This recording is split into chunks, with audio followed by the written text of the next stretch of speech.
मोखाडा तालुक्यात गुरुवारी 25 जूनला पहाटेच्या सुमारास संशयास्पद पिकअप वाहनाचा पाठलाग करताना गोमांस वाहतुकीचे प्रकरण उघडकीस आले।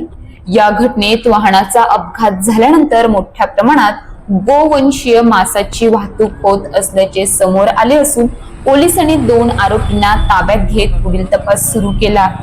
मिळालेल्या माहितीनुसार पहाटे सुमारे 5 ते 5:30च्या दरम्यान विश्व हिंदू परिषद व बजरंग दलाच्या कार्यकर्त्यांना एका अज्ञात व्यक्तीकडून फोनद्वारे माहिती मिळाली की जव्हार मार्गे मोखाड्याकडे येणारी पिकअप गाडी क्रमांक MH01 FE 4210 संशयास्पदरित्या वेगाने धावत आहे। या माहितीची तत्काळ दखल घेत कार्यकर्त्यांनी मोखाडा पोलिसांना कळवले। त्यानंतर पोलिसांच्या सहकार्याने संबंधित वाहनाचा पाठलाग करण्यात आला। मोखाडा नाशिक मार्गावरील नीलमाती परिसरात भरधाव वेगामुळे चालकाचे वाहनावरील नियंत्रण सुटल्याने पिकअपचा अपघात झाला।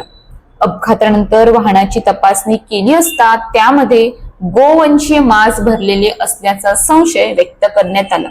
घटनेची माहिती मिळताच मोखाडा पोलिसांनी घटनास्थळी धाव घेऊन वाहन जप्त केले, तसेच वाहनातील 2 संशयितांना ताब्यात घेण्यात आले।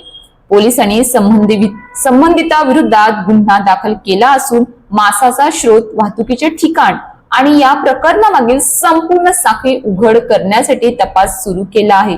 पोलिसांनी ताब्यात घेतलेल्या आरोपींची नावे इम्तियाज अब्दुल्लाह फारुक अनापुरे, रिजवान मुबारक अली शेख, दोघेही वडाळा मुंबई येथील राहणारे। या घटनेमुळे परिसरात मोठी खळबळ उडाली असून नागरिकांकडून कठोर कारवाईची मागणी करण्यात येत आहे।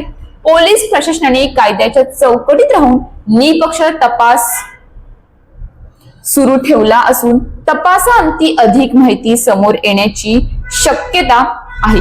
कायद्यापेक्षा कोणीही मोठे नाही।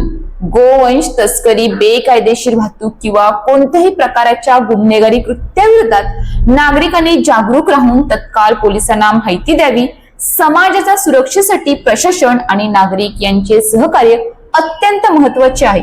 रिपोर्टर संदीप राऊत। अशाच नवनवीन बातम्या पाहण्यासाठी आपल्या न्यूज इंडिया 9 ला लाईक, शेअर, सबस्क्राईब करा आणि बेल आयकॉन दाबायला विसरू नका।